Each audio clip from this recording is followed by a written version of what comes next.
যাবে। সাবধান, লাগাম টেনে কথা বলো। ওই নারী আমাদের গ্রামের জন্য গর্ব, ওই নারী আমাদের গ্রামের জন্য রহমত। তার মতো একটা বউ যদি আমার ঘরে পেতাম, আপনি কেমন করে এমন বউ পাবেন না। কারণ প্রত্যেকটা ঘরে ঘরে যদি নামাজি পর্দাশীল মেয়ে তৈরি করতে পারেন, প্রত্যেকটা ঘরে ঘরে অটোই পর্দাশীল বউ চলে আসবে। আপনার মেয়েকে পাঠান পেন্সিল শু পরে শপিং কমপ্লেক্সে, মেয়ের ক্ষেত্রে শপিং কমপ্লেক্স আর বউয়ের ক্ষেত্রে অত্যন্ত পর্দাশীল, তাহলে আপনি সঠিক বিবেচনা কম বাবা হতে পারেননি। কথা বলেন না কেন? আমি আমার মা বোনদের উদ্দেশ্যে বলবো, মা গো, পর্দা করে চলো, পর্দা ছাড়া কোনো উপায় নেই। আমার বন্ধু হযরতে আব্দুল্লাহ আসতেছে নবীজির কদমে, মাইমুনা সহ বন্ধুরে আমার আরেকজন ছিলেন নবীজির দরবারে। যখন আব্দুল্লাহ আসতেছে তখন আমার নবীজি বললেন, তোমরা আত্মগোপন করো। খেয়াল করবেন হাদিস শরীফ, তোমরা কি করো? তার মানে তোমরা এখান থেকে প্রস্থান করো, চলে যাও। ইয়া রাসূলুল্লাহ, আব্দুল্লাহ আসতেছে, আব্দুল্লাহ তো অন্ধ। আমার নবীজি বলেছেন, আব্দুল্লাহ অন্ধ, তোমরা তো অন্ধ নও।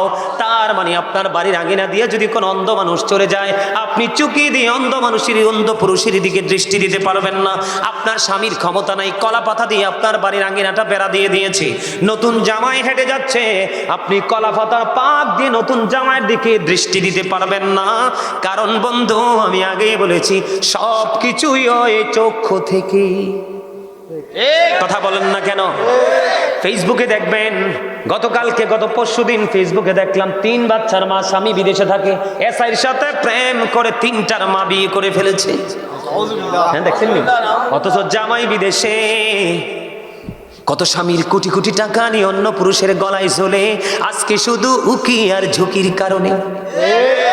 চোখটাকে যদি কন্ট্রোলে রাখতো, তাহলে কিন্তু নারীরা কখনোই এমন ফাঁদে পড়তো না। বন্ধু আমার দিকে তাকান, আল্লাহর হাবিবকে যখন দেবর সম্পর্কে প্রশ্ন করা হলো, আমার নবীজি বলেছেন, একজন ভাবি তার দেবরের সাথে দেখা করার চাইতে মৃত্যু তার জন্য অনেক ভালো। নাউজুবিল্লাহ বলেন না? অন্য বেগানা পুরুষ তাক দূরের কথা, আল্লাহ রাসূল নারীদেরকে সুরক্ষিত রাখার জন্য বলেছেন, যাদের স্বামী কাছে নেই, যাদের স্বামী বিদেশে আছে, অথচ স্ত্রী এই জেলায় আছে, স্বামী চাকরির কারণে, জীবন জীবিকার কারণে অন্য জেলায় আছে, আল্লাহর হাবিব জানিয়ে দিয়েছেন, হাদিস শরীফ থেকে প্রমাণ, আল্লাহর হাবিব বলেছেন, তোমার স্বামী বাড়ি আসা না পর্যন্ত তুমি সুন্দর জামা পরিও না এবং সাজগোজ করিও না।